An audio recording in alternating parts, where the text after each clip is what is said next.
السلام علیکم ورحمۃ اللہ وبرکاتہ۔ بچوں، آج ہم پڑھیں گے مضمون ماحول کا مطالعہ۔ آج ہم پڑھیں گے سبق نمبر 25 آس پاس ہونے والی تبدیلیاں۔ تو چلیے ہم سبق پڑھنا شروع کرتے ہیں۔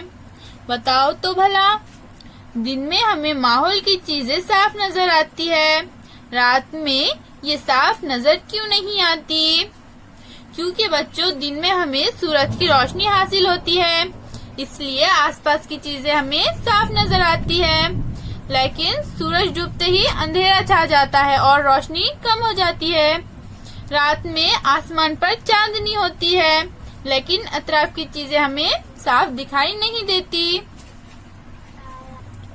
اب ہم پڑھیں گے بچوں لمبا سایہ چھوٹا سایہ۔ سورج صبح مشرق سے نکلتا ہے۔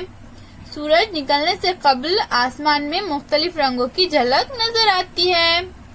سورج نکلنے پر صبح کی دھوپ ہلکی ہوتی ہے، سائے مغرب کی جانب پڑتے ہیں اور وہ لمبے ہوتے ہیں۔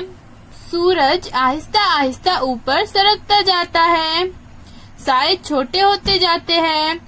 سورج سر پر آتے ہی سائے بہت چھوٹے ہو جاتے ہیں۔ سورج آہستہ آہستہ مغرب کی جانب سرکتا ہے، سائے مشرق کی جانب ہٹتے جاتے ہیں اور وہ لمبے ہوتے جاتے ہیں۔ سورج ڈوبنے کے بعد آسمان پر مغرب کی سمت مختلف رنگوں کی جھلک نظر آتی ہے۔ عام طور پر آسمان نیلا نظر آتا ہے۔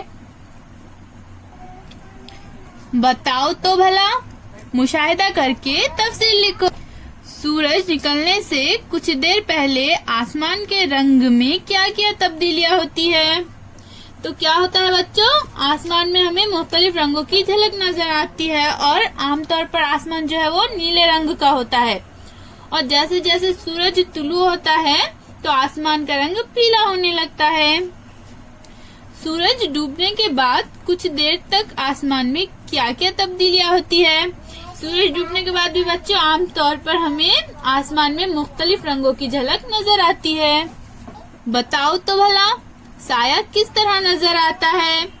صبح سورج نکلنے کے بعد سایہ کس سمت نظر آتا ہے؟ وہ لمبا ہوتا ہے یا چھوٹا؟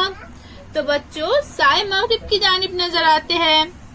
جب صبح سورج نکلتا ہے تو ہمیں سائے مغرب کی جانب نظر آتے ہیں اور وہ سائے لمبے ہوتے ہیں۔ سورج سر پر آتے ہی سائے میں کیا فرق ہوتا ہے؟ بچوں جیسے ہی سورج سر پر آتا ہے تو سائے بہت چھوٹے ہونے لگتے ہیں۔ شام میں سورج ڈوبنے سے قبل سائے کیسا نظر آتا ہے؟ بچوں شام میں سائے مشرق کی جانب بڑھنے لگتے ہیں اور وہ لمبے ہوتے جاتے ہیں۔ کیا تمہیں معلوم ہے، جہاں فطری ماحول خوبصورت ہو وہاں لوگ خاص طور سے سورج غروب ہونے کا منظر دیکھنے جاتے ہیں۔ ضلع ستارہ کا مہابلیشور سرد مقام کے طور پر مشہور ہے۔ یہاں کی ایک جگہ کو غروب آفتاب دیکھنے کی جگہ کہتے ہیں۔ وہاں سے سورج کے ڈوبنے کا منظر بے حد خوبصورت دکھائی دیتا ہے۔ مہابلیشور جانے والے سیاح خاص طور پر اس مقام پر جاتے ہیں اور غروب آفتاب کے دیدہ زیب منظر کا لطف اٹھاتے ہیں۔ صبح سے رات تک۔ اب ہم پڑھیں گے بچوں صبح سے رات تک۔ رات ختم ہونے کا احساس پرندوں کو ہوتا ہے، بہت صبح سے ہی ان کی چہچہاہٹ شروع ہو جاتی ہے۔ اگر کہیں قریب مرغا ہو تو اس کی بانگ سنائی دیتی ہے۔